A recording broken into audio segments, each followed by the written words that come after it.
The Institute of Retirement Funds Africa says the industry is making good progress in preparing for the introduction of the two-part retirement system on September 1st. The system will divide a member's contributions into a savings and a retirement component.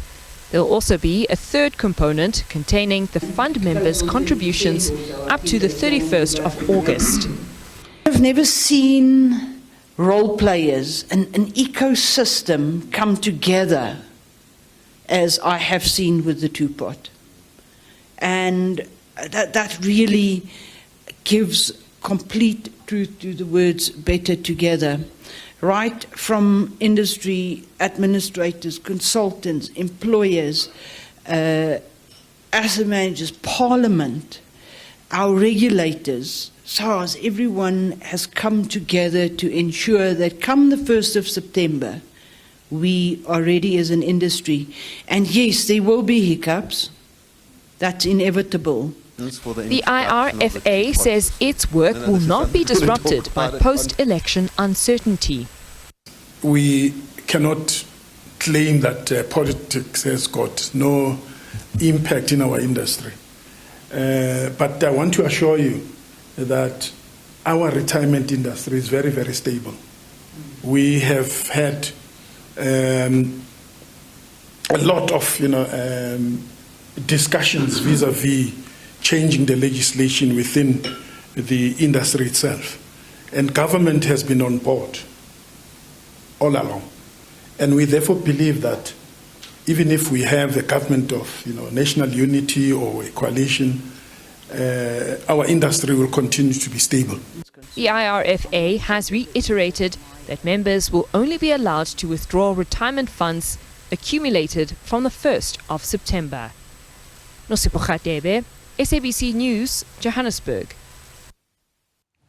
Right, let's get a lot more clarity on this now, and to find out more about what this actually means for the retirement industry and pension fund members, let's chat to Geraldine Fowler. She's the president of the Institute of Retirement Funds Africa. You also saw her in that clip over there. So it's lovely to have you. Thanks very much, Geraldine, for your time.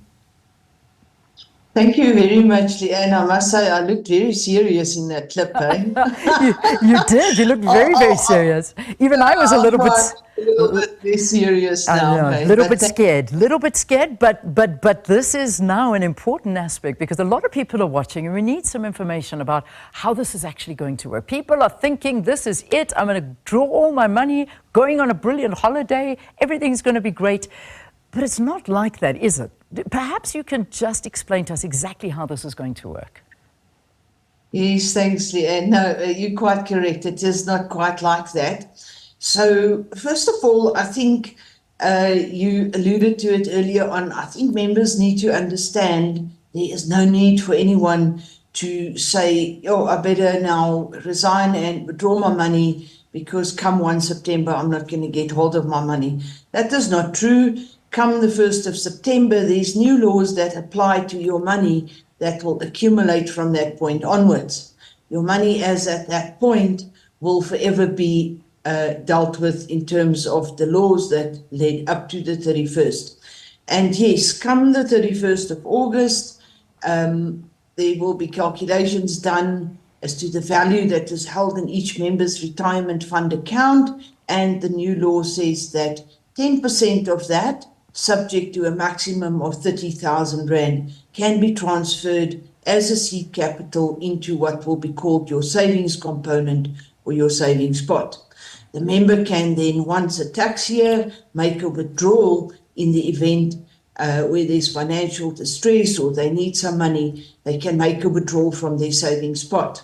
The minimum amount that can be withdrawn is 2,000 Rand. There is not a maximum. However, members must understand, because as at 1 September, the maximum that can transfer into your savings pot is 30,000 Rand. That doesn't mean you're going to get 30,000 Rand. If you only have, let's say, 200,000 in your retirement savings account or your retirement fund as at the 31st of August, only 10% of that will transfer into your savings. And that is what you will be able to withdraw, not an automatic 30,000 or a third or anything like that. Yeah. So that's important. So anybody who's listening here, you have to understand. So the maximum is 10% of what you saved. So that's 10% or a maximum of 30,000 Rand. Even if you've got 1 million or 500,000 in that account, it is pegged at 30,000 Rand. Is that per annum? Is that the amount that you are able to draw per annum? No, you can draw whatever is in your savings account per annum. And when we talk about a per annum, it is in a tax year. So it runs from the 1st of March to the 28th of February each year. So a member must understand, so let's say the member has got 30,000 in their account as at the 1st of September, and the member submits a claim for 20,000. That leaves a remaining balance of 10,000 Rand. From 1 September, 1/3 of the member's retirement fund contributions will go into their savings component, and 2/3 will go into their retirement component or retirement pot. So if a member contributes 1,000 Rand a month, a third of that is 333 Rand. So 333 Rand will go into the savings pot. So after month 1, the member will now have 10,333 Rand. So if by the end of that tax year, the member only has 12,000 Rand in the account, that is what they can draw. So it is not the 30,000, is only relates to the once-off seed capital transfer into the savings account. Okay, so that's how it works. And come 1st of September, members must understand that this still has to build up. So it's not an immediate thing. This is now implemented on the 1st of September, and it's after that that you'll see it a few months take to build up where you'll be able to start withdrawing. Is that the correct understanding? Not quite. So they will be able to claim the 1st of September. There will be a capital transfer of 10%, subject to the maximum of 30,000. So the member can, the 15th of September, if the member has got 10,000 or 30,000 in their savings account, they can withdraw that. Okay. But that now reduces, if they withdraw the full 30,000, they've now got nothing left. Yeah. So from that point on, it must build up again. They can then, once a tax year, make a withdrawal from their savings account. And this is now what I think you really are appealing to qualifying pension fund members, is to refrain from hastily withdrawing life savings as this implementation kicks in from the 1st of September. And it's a big warning, because I think people, it's very tempting, but at the end of the day, it can be detrimental, because going forward, you need that money. When you do need it, you need it, as opposed to wanting to perhaps go and buy luxuries or things like that. So it's important to educate both the retirement industry and pension fund members, I imagine, at this time. That's 100% correct, hey. And look, it's a new phase in the retirement fund industry that we are entering. It is a good thing that is being done here. I know there's been a lot of controversial discussion around this. At the end of the day, we need to understand that what has happened now is that a peg has been put into the ground. We know that less than 10% of people that retire can retire with enough money to sustain themselves. So we have recognized that this cannot continue, because the burden on the state to look after persons in their old age, and the burden on the taxpayers, will just increase and increase unless we actually stop that. So what we've done now, what these laws are doing, is saying that, look, from 1 September on, for future generations, our children, our grandchildren, anyone that joins a fund from that point onwards, will forever have at least 2/3 of what they put away every month as a retirement pot, to ensure that they've got sufficient income. And certainly I think that, the benefit to it is, living through a time of COVID where people had absolutely no money and no access to getting that money. I mean, salaries were cut in half if you were even receiving a salary at that time, and you just could not access something that you needed so desperately. So this, in a way, is a game changer. Would you say that something that we went through and lived through during the time of COVID was something that pushed this to happen a lot sooner? Definitely, definitely. And this is, again, this is not something that's owned to South Africa. The method or the access to emergency funds is something that is taking place across the world.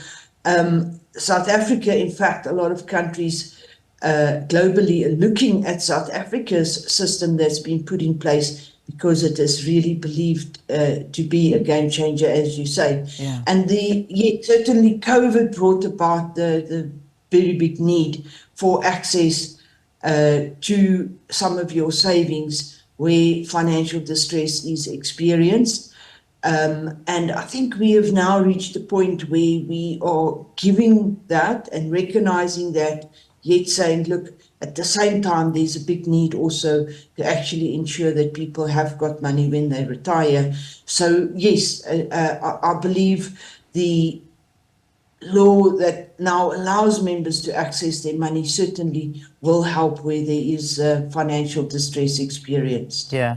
Very quickly, is the industry ready for this? Because there has been a bit of fear from the industry. I mean, I'm just reading one thing from Alex Forbes that are saying they expect 1 to 1.5% of its assets to be withdrawn. I mean, they're saying that they expect 55 billion rand in industry outflows this year as this kicks in.